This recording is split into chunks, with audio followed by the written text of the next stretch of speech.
دیکھا ہے کہ حضرت عمر فاروق رضی اللہ تعالیٰ ان کے دور میں بھی کس طرح کا واقعہ پیش آیا. ایک نوجوان تھا، حسین و جمیل تھا، اللہ نے حسن عطا کر رکھا تھا بڑا. اس نے جب بھی نماز پڑھنے کے لیے آنا نا تو راستے میں ایک عورت تھی، اس کی نظر پڑتی ہے. اور یہ کہا گیا ہے کہ جو نظر ہے یہ شیطان کے تیروں میں سے ایک تیر ہے حضرت. اسی لیے تو حضرت جی نظریں جھکا کے چلنے کا حکم دیا گیا ہے، کیونکہ جو نظر ہے یہ شیطان کے تیروں میں سے ایک تیر ہے حضرت جی. پڑھ تو یہ ایک دفعہ جاتی ہے لیکن کتنی دنوں تک حضرت اس نظر کا جو اثر ہے وہ دل سے نہیں جاتا.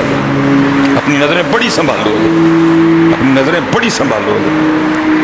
اس کی تو نظریں پاک تھیں لیکن راستے میں ایک عورت تھی، اس کی پاک نہیں تھی. اس نے آتے جاتے جاتے آتے آتے جاتے اس کو دیکھنا، شیطان نے اپنا کام کرنا شروع کر دیا.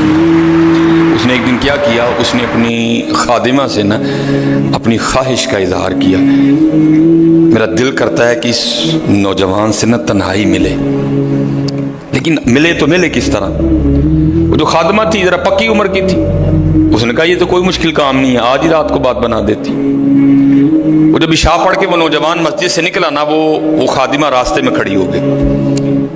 اس کو روک لیا، اس کو 2-3 احادیث سنائیں، 2-3 آیات مبارکہ سنائیں کسی کے کام آنے کے حوالے سے. ہمارے گھر میں مرد کوئی نہیں ہے، کچھ وزنی سا سامان اٹھانا ہے، اگر آپ اٹھا دیں تو بڑی نوازش ہوگی، اللہ راضی ہوگا، اللہ کے رسول راضی ہوں گے. کوئی مسئلہ نہیں. اسی طرح ہوا حضرت. وہ گھر لے گئی، پچھلے کمرے میں لے گئی. وہ جیسے کمرے میں داخل ہوئے وہ عورت پہلے موجود تھی. اس نے جناب اندر سے چٹکنی لگا لی اور اس کے سامنے اپنی خواہش کا اظہار کیا. جیسے میں نے کہا نا بڑا مشکل موقع ہوتا ہے، لیکن وہ نوجوان ہماری طرح کا نوجوان نہیں تھا، وہ قرآن والا نوجوان تھا. اس کا تعلق قرآن سے مضبوط تھا. اس کو یہی آیت یاد آئی، وَلِمَنْ خَافَ مَقَامَ رَبِّهِ جَنَّتَانِ. جو اپنے رب کے حضور کھڑا ہونے سے ڈر گیا، موقع بھی تھا، طاقت بھی تھی، عمر بھی تھی، خواہش بھی تھی، پھر بھی ڈر گیا. نہیں میرا اللہ دیکھ رہا ہے، میں کل اپنے اللہ کے حضور کون سا منہ لے کے جاؤں گا، کس طرح اللہ اور اللہ کے رسول کی بارگاہ میں کل جاؤں گا. سارا کچھ کر سکتا تھا، کوئی تیسرا نہیں تھا، لیکن کیا نہیں، میرا اللہ دیکھ رہا ہے ادھر.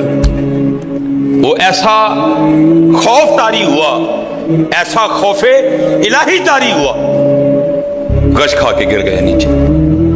اور عورت ڈر گئی. آگے بڑھ کے کسی نے نبض نہیں دیکھی کہ زندہ ہے کہ شہید ہو گئے. انہوں نے سمجھا کہ شاید مر گئے. اس نے دروازہ کھٹکھٹایا، باہر سے اس نے خادمہ نے دروازہ کھولا. اس نے کہا یہ تو مر گیا. اس نے کہا یہ بھی کوئی مشکل بات نہیں، بھائی نام تو اس پہ لگے گا نا جس کے گھر سے لاش برآمد ہوگی. تم ٹانگیں پکڑو، میں ہاتھ پکڑتی. انہوں نے تھوڑا سا